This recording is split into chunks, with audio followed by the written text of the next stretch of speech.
বাংলায় একটা প্রবাদ আছে যে অহংকার পতনের মূল। মানুষের সবচেয়ে বড় শত্রু হলো তার নিজের ভিতরের অহংকার। আজকের ভিডিওতে আমি আপনাদের সাথে শেয়ার করতে যাচ্ছি একটা শিক্ষণীয় গল্প। একজন মূর্তিকার তার অহংকারের জন্য কিভাবে একটা ভুলের কারণে নিজের পতন ডেকে আনে সেটাই বলবো আজকের এই ভিডিওতে। তো চলুন গল্পটি শুরু করা যাক। একটি গ্রামে একজন মূর্তিকার ছিল। সে মূর্তি তৈরি করতে খুবই ভালোবাসতো, তাই সে সারা জীবন মূর্তি তৈরি করে গেছে। আর এই কারণেই তার মূর্তি তৈরি করার হাত এতটাই পারফেক্ট হয়ে যায় যে তার প্রত্যেকটা তৈরি করা মূর্তি দেখে বোঝাই যায় না এটা মূর্তি নাকি জীবন্ত। ওই ব্যক্তির তৈরি করা মূর্তি দেখে প্রশংসা না করে কেউ থাকতে পারতো না। কেবল ওই গ্রামেই নয়, আশেপাশের সমস্ত গ্রাম ও শহরের তার মূর্তি তৈরির খুব প্রশংসা হতো। আর যেমনটা হয়, মানুষ অতিরিক্ত সফল হয়ে গেলে নিজের মধ্যে অহংকার চলে আসে, ঠিক একইভাবে ওই মূর্তিকারের মধ্যেও অহংকার চলে আসে। আর সে নিজেকে সর্বশ্রেষ্ঠ মূর্তিকার ভাবা শুরু করে। বয়স বাড়ার সাথে সাথে তার মৃত্যুর সময় চলে আসে। তখন সে মৃত্যু থেকে বাঁচার উপায় খুঁজতে থাকে। সে মনে মনে ভাবে যে যমরাজের হাত থেকে সে নিজেকে কিভাবে বাঁচাবে, যাতে তার জীবন না নিতে পারে। সবশেষে তার মাথায় একটি বুদ্ধি আসে। সে তার মূর্তি তৈরি করার বুদ্ধিকে কাজে লাগিয়ে 10টি নিজের মূর্তি তৈরি করে। আর 10টি মূর্তি দেখতে একই রকম হয়। ওই মূর্তিগুলোকে দেখে এটা বোঝাই যায় না যে কোনটা আসল আর কোনটা নকল। এরপর ওই মূর্তিকার সেই মূর্তিগুলোর মাঝে গিয়ে বসে পড়ে। আর যখন যমরাজ তার প্রাণ নেবার জন্য আসে, তখন সে ঘরে এসে দেখে যে ঘরের মধ্যে 11টা মূর্তি আছে। প্রত্যেকটা দেখতে একই রকমের। এর মধ্যে কোনটা যে মানুষ তা চেনা খুবই কঠিন। কিন্তু যমরাজ জানতো যে এই মূর্তিগুলোর মধ্যেই সেই মূর্তিকার বসে আছে।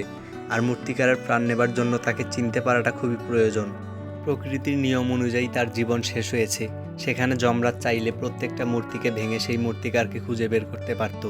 কিন্তু যমরাজ শিল্পের অপমান করতে চায়নি। এই কারণেই তিনি এই সমস্যার একটি আলাদা সমাধান খুঁজে বের করেন। যমরাজ জানতো যে মূর্তিকার একজন অহংকারী লোক, তাই তার অহংকারে আঘাত করলে সে নিশ্চয়ই বেরিয়ে আসবে। এরপর যমরাজের সাথে থাকা যমদূত বলে যে প্রত্যেকটা মূর্তি সত্যি অসাধারণ, আর এর কারুকার্য সত্যি অতুলনীয়। তখনই যমরাজ বলে যে সবই তো ঠিক আছে, তবে এখানে মূর্তিকার একটা ভুল করেছে। সে এখন আমার সামনে থাকলে তাকে এই ভুলটা সম্পর্কে বলতে পারতাম। নিজের মূর্তির মধ্যে ভুল থাকার কথা শুনে সেই অহংকারী ব্যক্তিটির অহংকার জেগে ওঠে। আর সে বসে থাকতে পারেনি। সে নিজের জায়গা থেকে উঠে এসে বলে যে আমার মূর্তির মধ্যে ভুল আছে, এটা হতেই পারে না। আমার তৈরি করা মূর্তি সবসময় শ্রেষ্ঠ, এর মধ্যে কোনো ভুল থাকতেই পারে না। এটা দেখে যমরাজ হাসা শুরু করে, কারণ তার বুদ্ধি কাজে লেগেছে। এরপর মূর্তিকারকে যমরাজ ধরে নেয় আর বলে যে মূর্তি কখনো কথা বলতে পারে না। আর তুমি যে কথা বললে এটাই তোমার দুর্বলতা, কারণ তোমার অহংকারের প্রতি কোনো নিয়ন্ত্রণ নেই। এটা বলেই যমরাজ মূর্তিকারকে ধরে নেয় আর বেঁধে নিয়ে চলে যায়। যদিও এই মূর্তিগুলোর মধ্যে কোনো ভুল ছিল না, কিন্তু ওই মূর্তিকারের অহংকারের কারণেই তার পতন হয়েছে। তো এই ছোট্ট গল্প থেকে আমরা এই শিক্ষাই পাই যে মানুষের অহংকারই তার পতনের মূল কারণ হয়ে দাঁড়ায়। তাই আপনি যদি কোনো কাজে অনেক পারদর্শী হন, তাহলে কখনোই অহংকার করবেন না। কারণ যদি আপনার মধ্যে অহংকার চলে আসে, তাহলে আপনার পতন অবশ্যই হবে। তাই বলা হয়, pride comes before a fall. Unlock your potential, solve your problems and live your best life. ভিডিওটা আপনাদের কাছে ভালো লেগে থাকলে দয়া করে একটি লাইক ও একটি শেয়ার করুন।